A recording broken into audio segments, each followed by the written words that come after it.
Assalamualaikum warahmatullahi wabarakatuh. Waalaikumsalam warahmatullahi wabarakatuh. Ya, alhamdulillah pada hari ini kita masih bisa menggunakan telepon.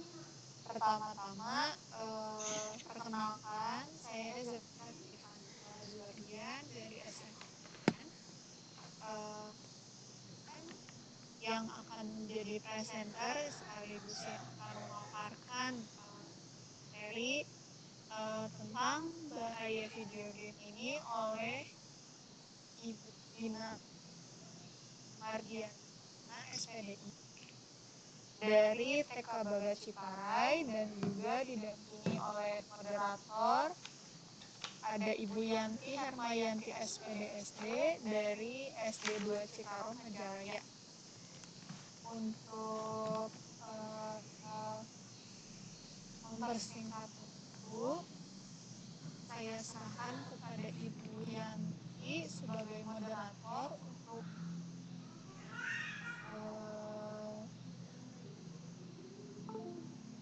pemaparan yang akan dilanjutkan oleh presenter kita dari Ibu Dina Mardiana SPDI. Pada Ibu Yanti, mangga. Ya, terima kasih Ibu Zaki. Bismillahirrahmanirrahim. Assalamualaikum warahmatullahi wabarakatuh.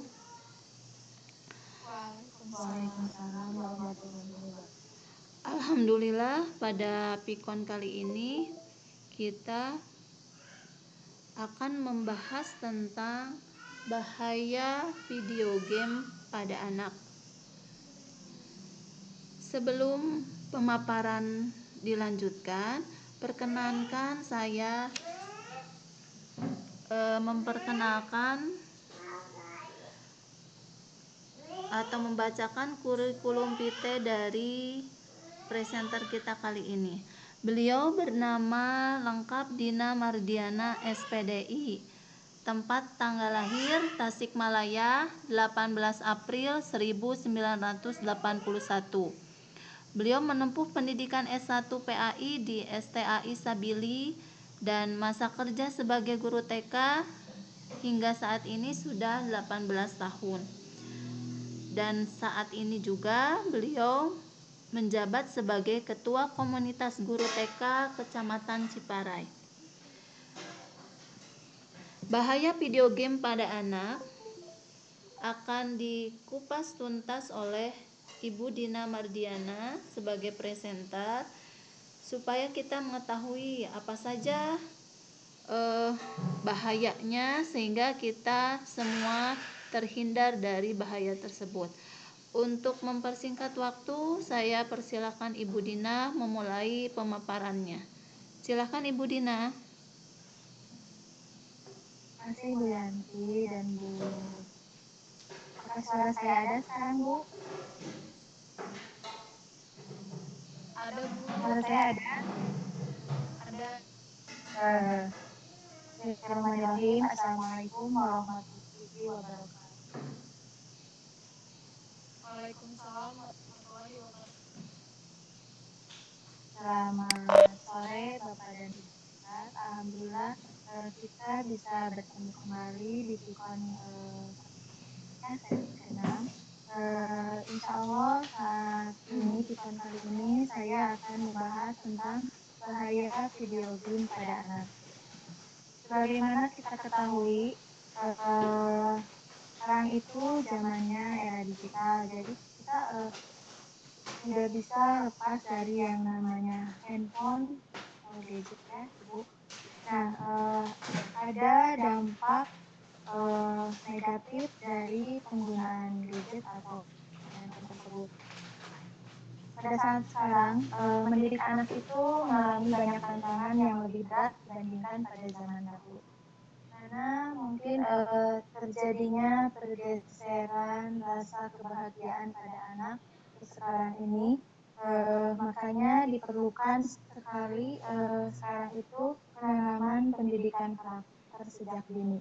Kenapa pendidikan karakter sangat sangat diperlukan sekarang ini?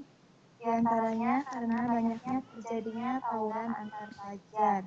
Selanjutnya, banyaknya anak-anak yang suka merokok. Mungkin mereka sudah merokok ketika usianya masih SD. Itu sangat berbahaya sekali, terutama untuk kesehatan mereka.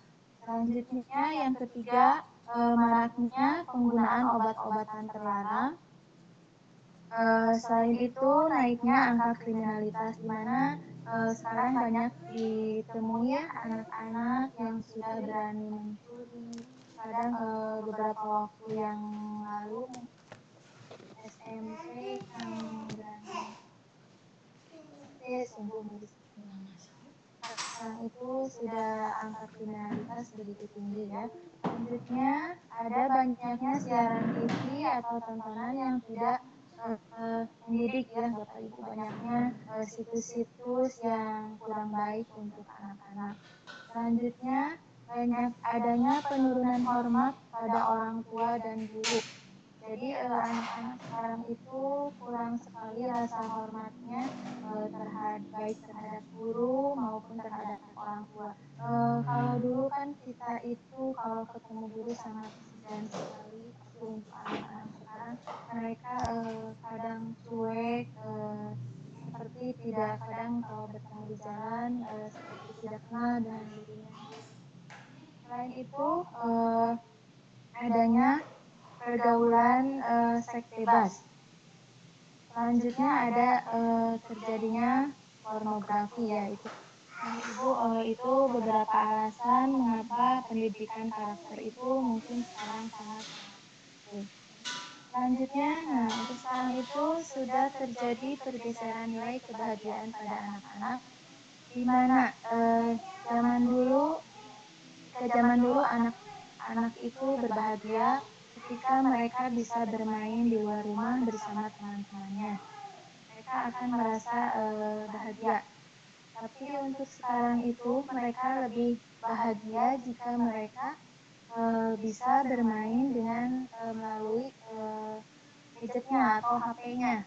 Jadi mereka tidak mau kadang kalau disuruh keluar bermain bersama teman-temannya. Nah, itu sudah terjadinya berarti pergeseran nilai kebahagiaan pada anak-anak kita. Akibatnya, akibat yang terjadi, nah anak-anak jadi sulit ketika bersosialisasi dengan orang lain. Selanjutnya, mereka cenderung bermain dengan dirinya sendiri. Selain itu, fisik motorik juga tidak berkembang karena mereka kurang bergerak. Mereka cenderung duduk kan ketika bermain HP atau sambil tiduran. Selanjutnya, kecanduan menggunakan gadget dan game online. Nah, akibatnya jadi mereka sudah nyandu ya, Ibu sudah ketagihan. Itu. Ini diantara bahaya kecanduan game online pada kesehatan. Di antaranya satu gangguan pada otak. Kalau terjadi gangguan pada otak, otomatis terjadi mungkin perubahan perilaku ya pada anak, ada kelainan. Ada anak yang autis atau berhalusinasi, mereka suka kadang ngomong sendiri. Nah, itu terjadi karena adanya gangguan pada otak. Selanjutnya adanya gangguan psikologis seperti mereka anak-anak yang sudah kecanduan itu mereka cenderung mudah cemas, sulit diatur atau kadang suka tantrum ya Pak Ibu. Selanjutnya yang ketiga adanya gangguan pada mata karena mereka mungkin terus-terusan di depan layar HP atau layar laptop maupun komputer. Jadi adanya radiasi terhadap mata mereka. Makanya banyak sekarang itu anak-anak yang masih kecil kadang balita sudah harus memakai kacamata. Itu salah satunya karena kecanduan game online. Selanjutnya yang keempat adanya gangguan pada telinga, hidung, dan tenggorokan. Karena mungkin anak-anak itu menggunakan HP atau ketika bermain game online itu memakai headset dan terlalu keras, otomatis akhirnya kalau terlalu sering makanya akan mengganggu terhadap fungsi pendengaran mereka. Nah, adanya gangguan pada hidung dan tenggorokan. Misalkan kalau tenggorokan karena kita misalkan anak-anak kita bermain di warnet, misalkan mereka biasanya di warnet itu banyak yang merokok karena polusi, akhirnya karena terlalu sering makanya adanya gangguan terhadap pernapasan mereka. Selanjutnya yang kelima, adanya gangguan pada organ dalam seperti pada lambung karena mereka mungkin anak-anak terlalu lama bermain gadget, akhirnya uh, mereka lupa makan, makannya tidak teratur, akhirnya lambungnya terganggu. Selain itu karena kurang duduk, mungkin terjadinya penyakit wasir. Ya. Selanjutnya, nah ini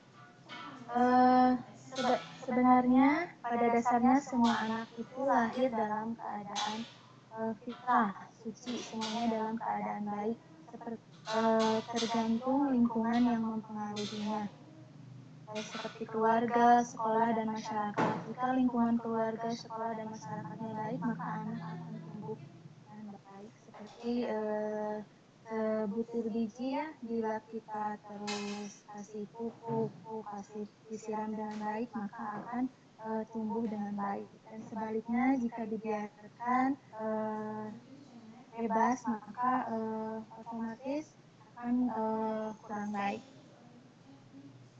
Selanjutnya, ini contoh-contoh di antara video game kekerasan. Contohnya ada Mortal Kombat, ada ini ada Grand Theft Auto, di mana di permainan ini sungguh miris sekali. Pemainnya mungkin diarahkan untuk membunuh dan membunuh seperti ini.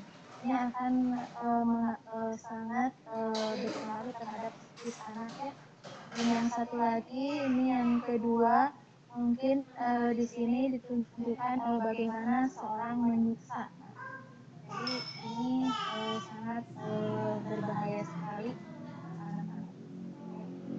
Selanjutnya nih, ini bagaimana seberapa besar nih di negara-negara luar pecandu-pecandu game internet seperti di Korea Selatan.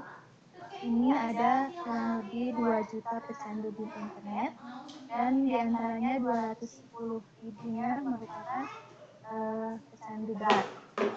Selanjutnya di Cina ada 20 juta pecandu game internet dan 3,5 jutanya merupakan pecandu berat. Nah, sekarang bagaimana dengan di Indonesia? Kita lihat ya, Bapak Ibu. Di Indonesia, ini sekali ternyata ada 25 juta pemain game online dan kurang lebih 11 juta diantaranya bermain setiap hari. Sungguh miris sekali ya, Bapak Ibu. Di negara kita ternyata sudah banyak sekali pecandu game online. Selanjutnya, nah, bagaimana tanda-tanda kecanduan? Pertama, anak yang sudah kecanduan itu biasanya bermain lebih dari 2 jam setiap hari. Nah, ini sudah dikategorikan sebagai pecandu game online. Selanjutnya, anak akan marah apabila waktu bermain gamenya dibatasi. Mereka akan marah misalkan ditetapkan aturan oleh orang tuanya, misalnya kamu boleh main game hanya 10 menit misalkan, atau 15 menit dalam sehari. Nah, mereka akan marah apabila waktu bermainnya dibatasi seperti itu. Nah, itu merupakan salah satu tanda-tanda kecanduan dari game online. Selanjutnya, anak yang suka menghindari masalah dengan bermain game. Mereka ketika ada masalah larinya ke game. Nah, itu merupakan tanda-tanda kecanduan juga. Selanjutnya, mereka malas atau tidak mau mengerjakan tugas utamanya, tugas sekolah maupun tugas yang diberikan orang tuanya di rumah. Terus berikutnya ini berbohong dan mencuri dan lain sebagainya. Nah, itu diantara tanda-tanda kecanduan game online. Selanjutnya, nah ini Ibu Bapak, contoh di sini terlihat di gambar bagaimana anak-anak remaja ini asik bermain, mereka tidak menyadari bahwa di sampingnya ada temannya yang sudah terkapar meninggal. Tapi kita sangat mereka sudah tidak peduli dengan lingkungan sekitar. Mungkin mereka sudah kecanduan dengan game. Selanjutnya, nah ini contoh beberapa perilaku kekerasan yang berkaitan dengan game kekerasan. Di antaranya, di Jakarta ada remaja 13 tahun mencuri HP hanya untuk bermain game online. Selanjutnya, ada juga di Surabaya anak yang mencuri sepeda sebanyak 3 kali untuk bermain game online juga. Selanjutnya di Moskow ada juga yang remaja berani membunuh ayahnya sama orang. Banyak sekali kejadian kekerasan yang diakibatkan oleh kecanduan game online. Sungguh miris sekali. Selanjutnya, siapa saja yang rentan kecanduan itu? Yang rentan kecanduan itu diantaranya pertama yang minder, mungkin mereka tidak mau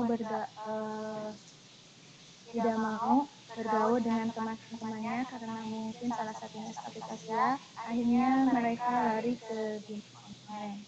Selanjutnya ada yang galau, anak ada masalah larinya ke game online juga. Selanjutnya ada anak yang karena rindu kasih sayang orang tuanya, kurang lekat dengan orang tuanya, mereka larinya ke game online.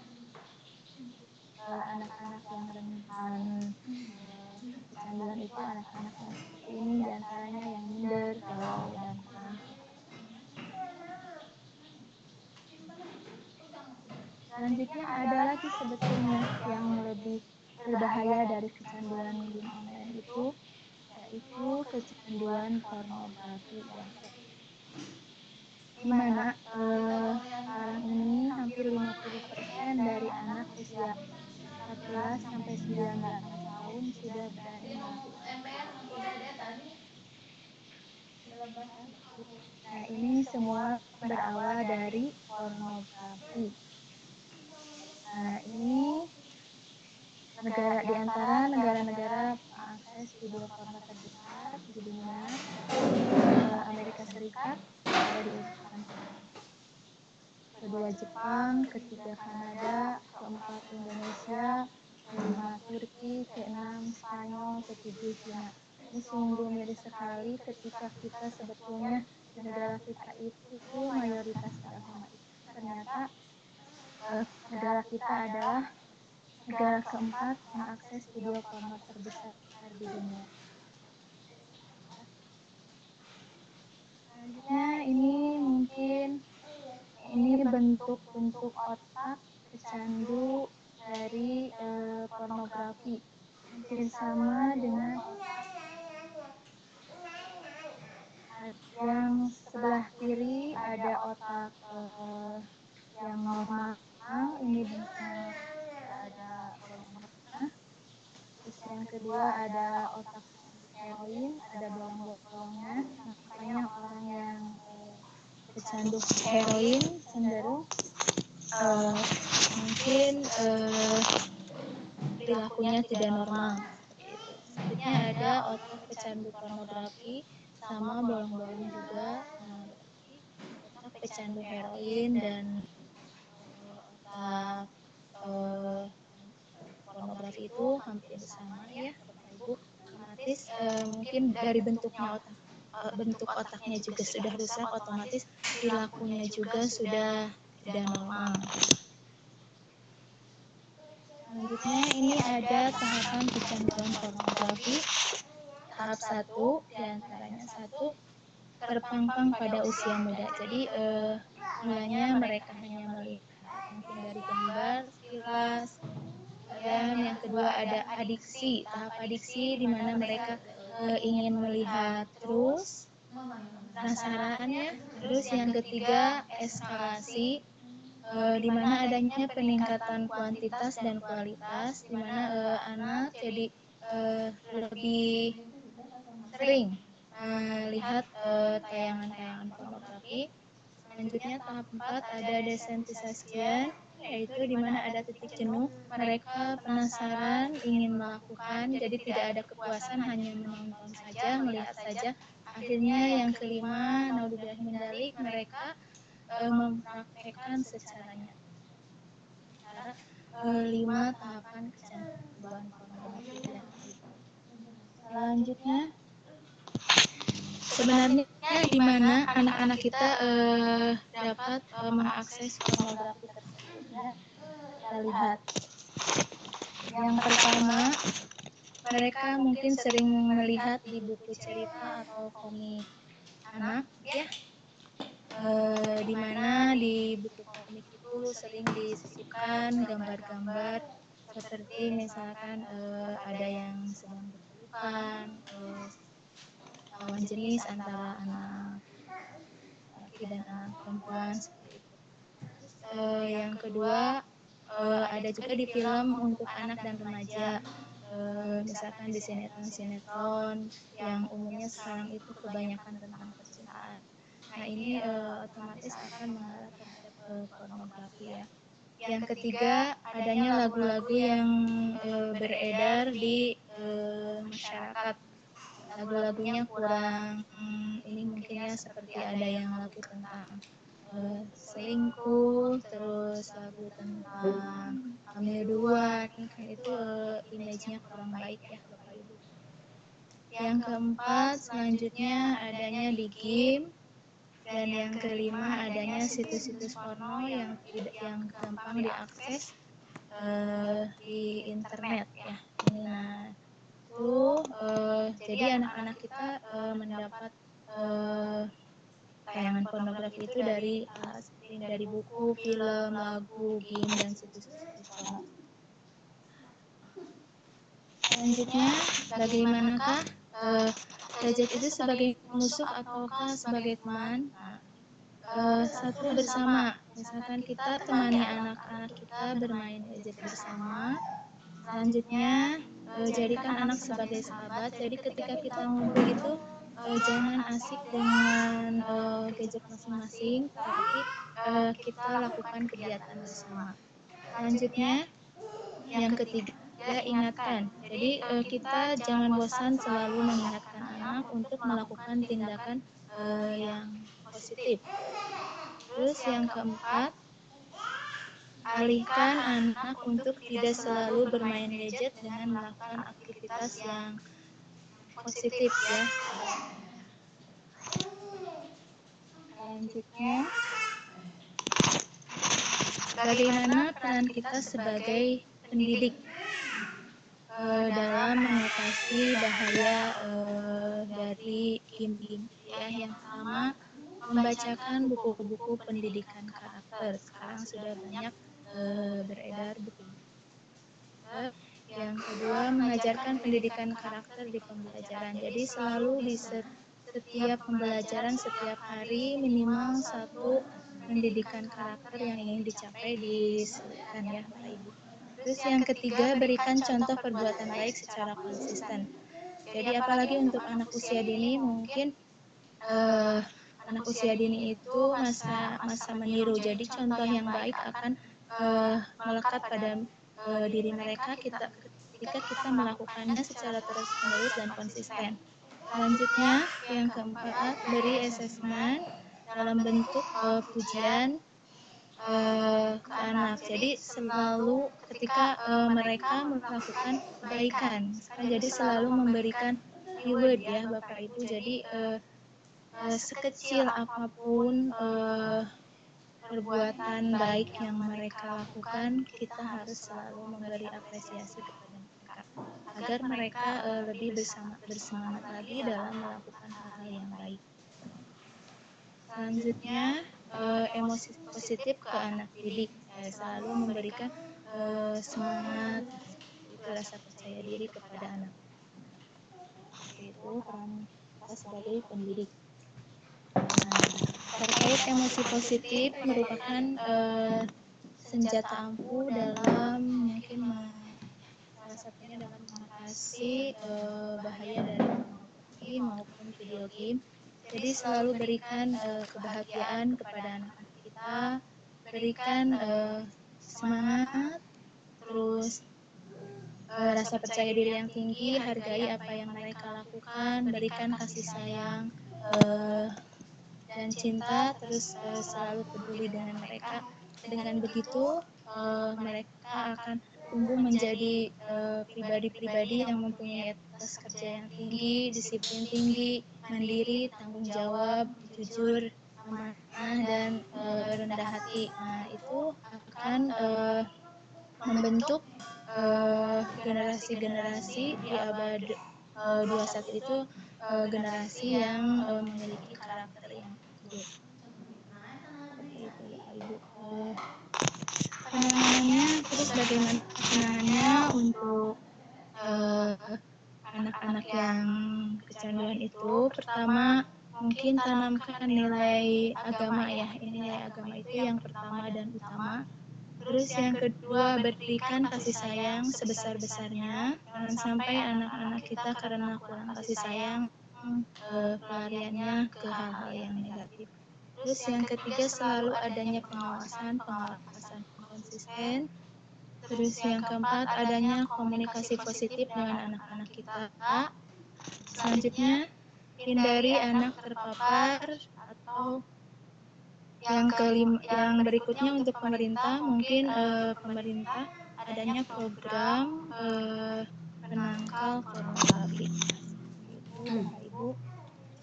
Mungkin paparan dari saya tentang bahaya video game cukup sekian. Mudah-mudahan bermanfaat. Saya kembalikan kepada Ibu Yanti. Ibu Yanti.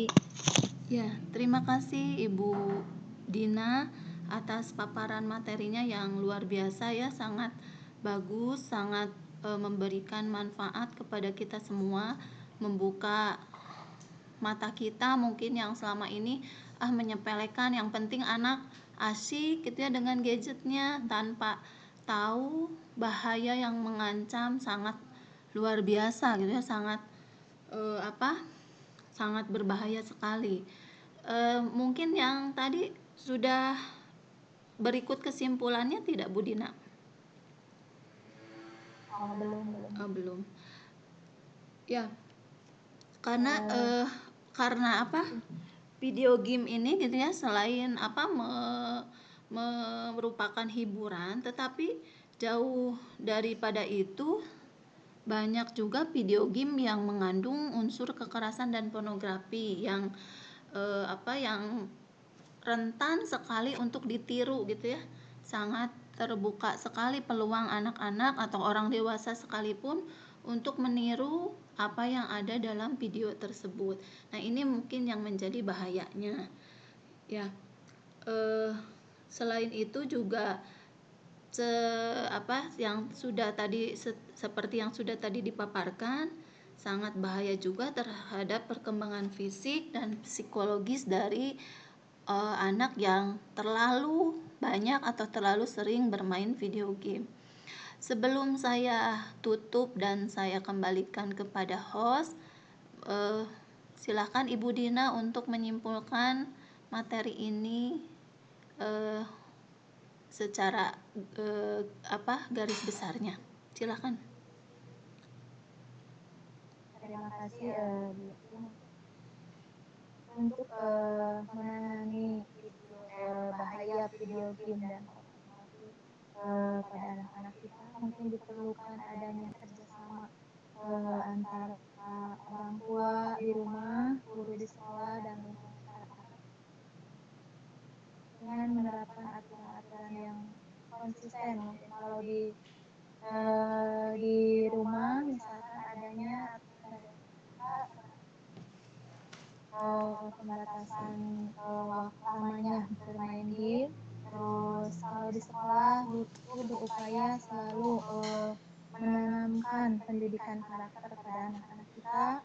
Terus dari masyarakat mungkin adanya aturan-aturan di warnet atau di tempat game online, misalkan aturan main, misalkan maksimal berapa lama waktunya untuk itu, terus pembatasan usia yang boleh bermain game online. Hendaknya setiap planet itu menerapkan aturan itu, mudah-mudahan bisa. Selanjutnya dari pemerintah mungkin adanya pembatasan adanya filter-filter terhadap situs-situs porno ya, seperti itu. Mungkin kesimpulan dari saya itu Bapak Ibu. Mohon maaf atas segala kekurangannya. Mudah-mudahan apa yang saya paparkan bermanfaat. Terima kasih kepada partisipan semua. Terima kasih juga kepada Ibu host dan Ibu yang kasih. Sekian dari saya. Wassalamualaikum warahmatullahi wabarakatuh. Waalaikumsalam warahmatullahi wabarakatuh. Terima kasih Ibu Dina. Mungkin ya memerlukan kerjasama dari semua pihak gitu ya untuk membatasi atau meminimalisir bahaya dari video game ini gitu ya. Kalau boleh saya simpulkan, bahaya bermain video game pada anak. Yang pertama, gangguan pada saraf atau otak anak. Yang kedua, gangguan pada penglihatan anak. Yang ketiga, bahaya terhadap pertumbuhan anak tersebut. Bisa jadi anak yang terlalu sering main game itu karena kurang aktivitas fisiknya, maka terjadi obesitas ya, kelebihan berat badan. Yang terakhir yaitu perubahan sikap dan perilaku anak. Nah, untuk meminimalisir bahaya tersebut, mungkin intinya adalah yang pertama menanamkan pendidikan karakter ya secara dini, mulai dari keluarga, masyarakat terdekat, orang-orang yang di sekitar anak tersebut, dan semua lapisan masyarakat termasuk pemerintah. Yang kedua juga menjalin kedekatan, keharmonisan di keluarga sehingga anak tidak asik main sendiri dengan gadgetnya, tetapi terlibat secara aktif menjalin keutuhan dan keharmonisan keluarga. Mungkin itu saja yang kita bahas di Pikon kita kali ini. Mudah-mudahan sekali lagi bisa memberi manfaat yang banyak, manfaat yang luas bagi semua orang. Saya tutup sesi kali ini dengan ucapan alhamdulillahirabbil alamin. Wassalamualaikum warahmatullahi wabarakatuh. Selanjutnya saya kembalikan kepada host Ibu Zaki. Mangga Ibu Zaki. Ya, alhamdulillah. Terima kasih kepada Ibu Dina Ardiani dan yang ini yang sudah memaparkan tentang bahaya video game bagi anak ya. Oke. Pembahasannya bagus sekali dan sangat menarik. Mudah-mudahan bermanfaat. Jadi pada intinya pendidikan karakter itu paling utama ya. Karena dengan kondisi yang sekarang disebabkan karena adanya pergeseran nilai yang itu bisa dari game yang kebanyakan di dalamnya terdapat kekerasan atau hal negatif lainnya ya, Bah.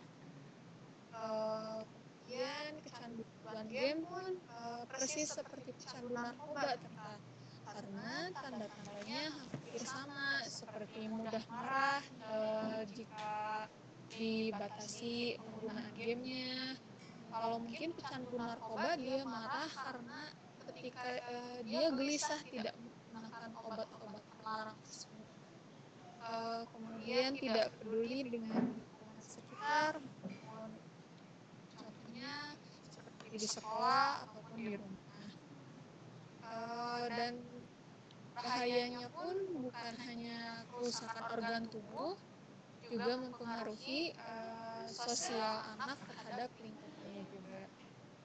Maka penanganannya cukup banyak sekali, namun pada intinya harus ada kelekatan dari orang tua agar bisa diawasi penggunaan gadget, karena mungkin dari keluarga itu kan komunitas paling bukan komunitas ya, mungkin kelekatannya ini lebih lekat lagi karena di suatu keluarga. Ya, baik, saya tutup saja. Terima kasih atas waktu pada Ibu. Alhamdulillah, bila ada salah. Waalaikumsalam warahmatullahi